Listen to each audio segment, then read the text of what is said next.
የደቡብ ኦሞ ዞን ሽግግር ምክር ቤት 7ኛ መደበኛ ጉባኤው በዲመካ ከተማ እያካሄደ ይገኛል። በመድረኩ ተገኝተው ንግግር ያደረጉት የደቡብ ኦሞ ዞን ምክር ቤት ዋና አፈ ጉባኤ የተከበሩ አቶ ሎሱንዶ ለኞሳ ይህን ጉባኤ ለየት የሚያደርጋቸው ሁለት ነገሮች መኖራቸውን አብራርተዋል። ሀገራችን ኢትዮጵያ ዜጎቿ ቀጥተኛ የዲሞክራሲ ስርዓት ተሳታፊ የሆኑበትን 7ኛ ሀገራዊ ምርጫ አሳታፊ ሰላማዊና ታማኝና በህዝቡ ዘንድ ቅቡልነት ያለው ሆኖ በተጠናቀቀበት ምርጫውን ተከትሎ አዲስ መንግስት ለመመስረት ዝግጅት እየተደረገ ባለበት እንዲሁም ኢትዮጵያ የዘመናት ስብራቶችና ችግሮቿን በውይይት ለመፍታትና ለመጠገን ሀገራዊ ምክክር የሚካሄድበት ወቅት በመሆኑ ጉባኤውን ለየት ያደርገዋል።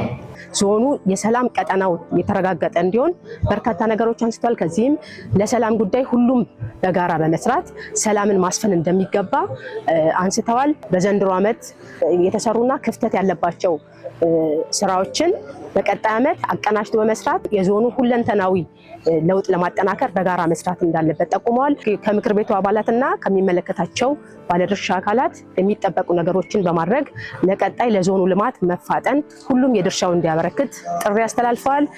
ጉባኤ ለሁለት ተከታታይ ቀናት የሚቆይ ሲሆን 8 አጀንዳዎች ቀርበው ይጸድቃሉ ተብሎ ይጠበቃል። በበጀት ዓመቱ አቅደን ያላጠናቀቅናቸው የልማት የሰላም እና የመልካም አስተዳደር ስራዎች በቀጣይ ዓመት የእቅዳችን አካል በማድረግ በኢኮኖሚ በማህበራዊና በፖለቲካ የዳበረ ዲሞክራሲያዊ ለመገንባት ከሀገር ሉዓላዊነትና ከህዝብ ክብር ጋር አብሮ የሚታይ በመሆኑ ኃላፊነታችንን በአግባቡ እንድንወጣ ጥሬን ጭምር ያቀረብኩ የተከበረው ምክር ቤት አባላት በሚቀርቡ አጀንዳዎች ላይ በጥልቀት በመገምገም ገንቢ አስተያየቶችን በማከል እንድትሳተፉ እያልኩኝ 4ኛ ዙር 14ኛ ዓመት የሥራ ዘመን 7ኛ መደበኛ ጉባኤ በይፋ እየተከፈተ መሆኑን አበስራለሁ። አመሰግናለሁ።